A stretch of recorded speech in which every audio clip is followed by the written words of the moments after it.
Okay guys, I'm going to talk to you a little bit about why is it taking so long for RPM, CCM companies to get established in doctors' offices. And for those of you that stumbled on this channel that don't know what RPM, and that's remote physiological monitoring, CCM is chronic care management. Those are basically two of the biggest virtual programs that Medicare has approved that doctors' offices can bill for on a monthly basis to manage chronically ill patients. And there's several others, but those are the two main ones.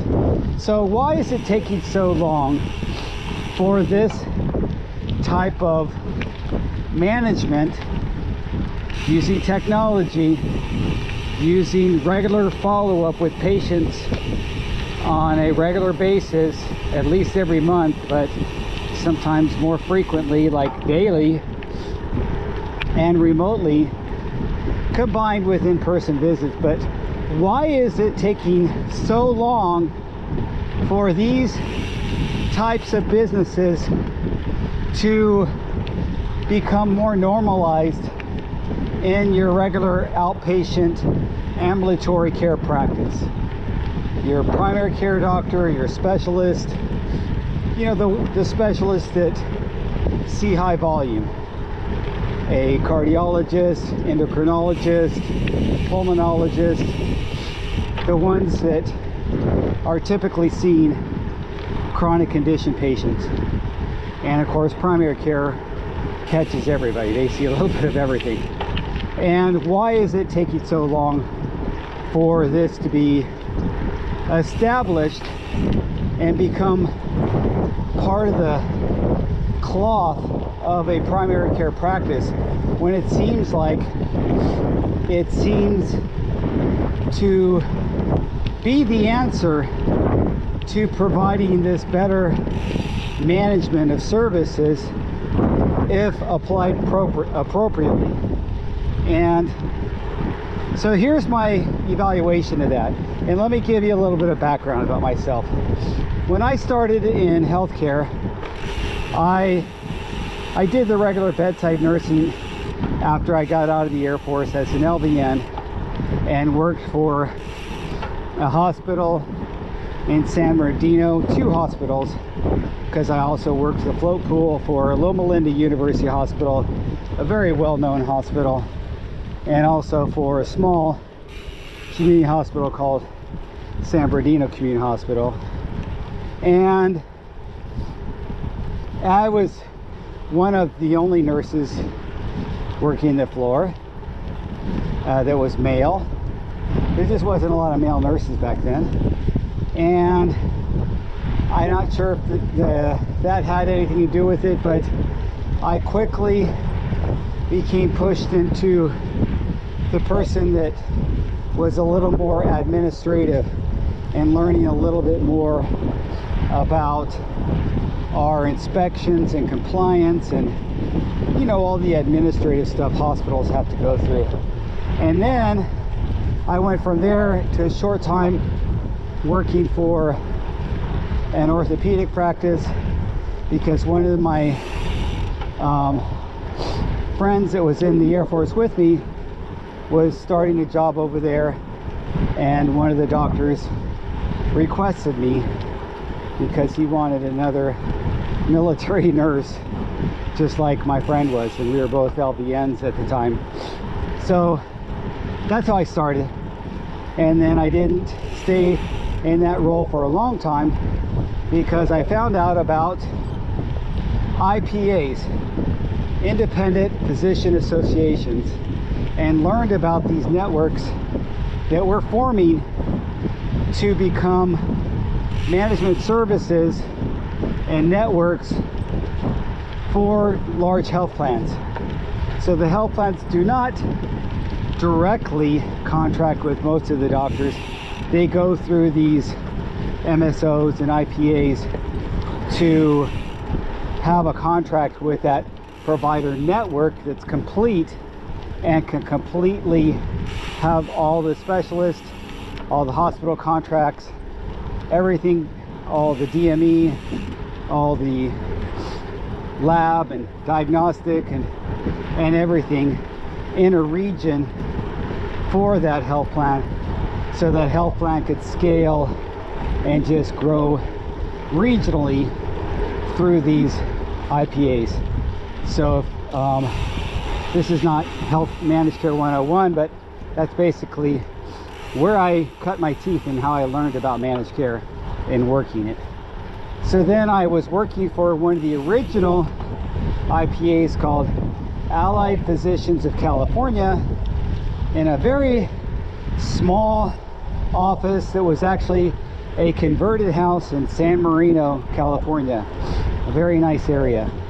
Working for Dr. Felix Yip and Dr. Samuel Zia, and our CFO was James Ching.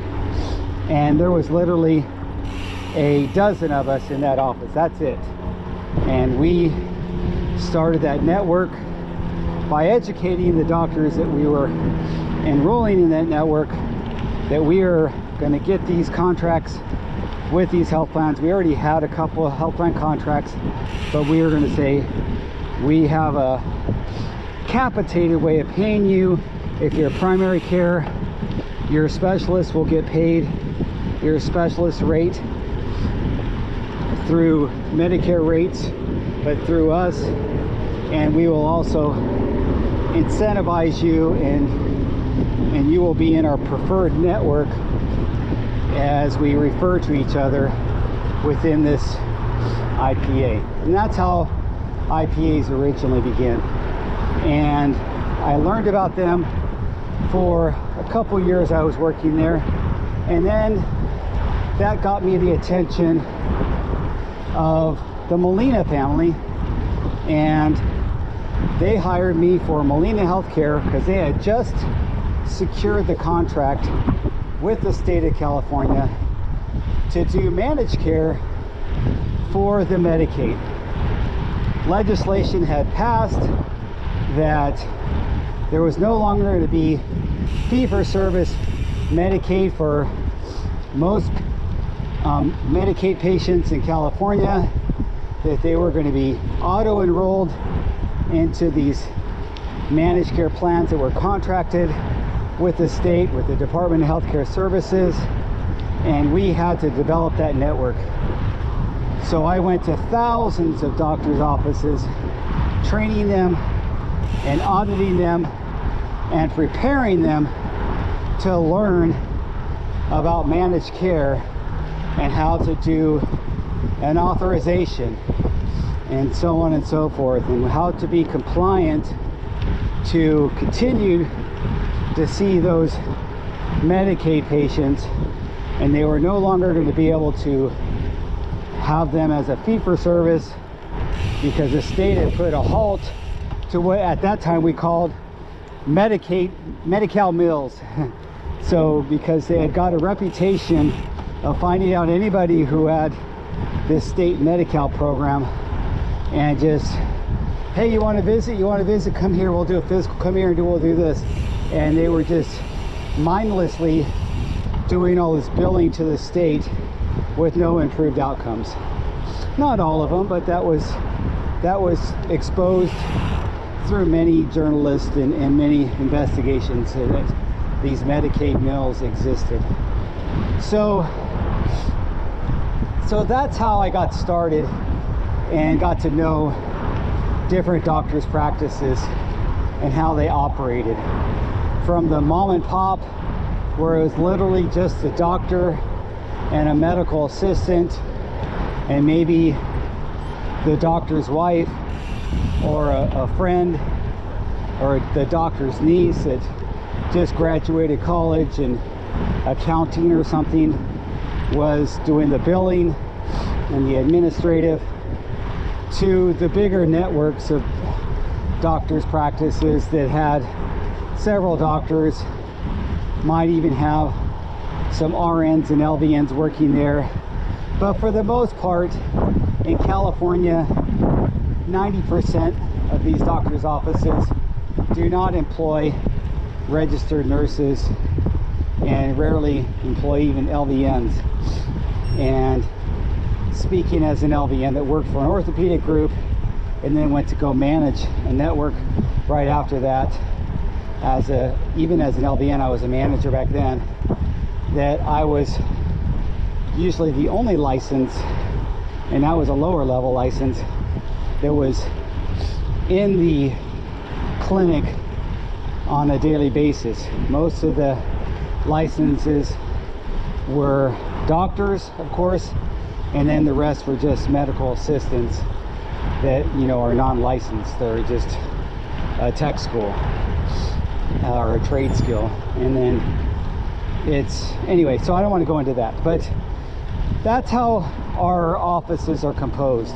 And so when you look at that and you fast forward, you know, to this current day and age, and ask yourself, why is it so difficult for an RPM company, CCM company, to get a doctor's office to agree to manage patients in a better format with technology and to bill for those visits on a regular basis so they can capture the extra access to that patient, extra data, and be able to do timely interventions and be, you know, more aware of that patient's condition through technology and through the interaction of either their own staff calling the patient and checking on the dashboards of the data, or using a third party and having that third party vendor also do the management, and then just alert that staff to the necessary times that that doctor needs to do maybe a phone call or interventive visit to keep that patient on track, to renew their prescription, change their prescription, to take a deeper dive about the symptoms, to do some more labs, so on and so forth. And so it seems like a great thing, but why is it so hesitant, or so, I don't know what the word is for it, but it's just so abrasive to the status quo, if you will, in a doctor's office? And let me be frank. Doctors' offices are fragmented, disorganized, have a high turnover rate, and the ones that have been there for a while are very territorial and don't want to lose control of that, you know, their management and their value in that practice, and they don't want to feel that they're being devalued or passed up. And so that's part of it. There's a very personal reason for a lot of these practices, because the doctor is just being a doctor. He did not go to medical school to learn about the dynamics of managing people, of running a business, of analyzing, you know, effective case management in a practice. They just didn't get that in medical school at all, okay? And the person that's running the practice for him is normally not a nurse or a case manager or anybody with that type of history that has been involved, like at the health plan level or at a higher level, where they understand how clinical programs are implemented and operationalized, because they just don't do it. They're trying to keep their neck above water. And hold on, I'm going to go down this hill.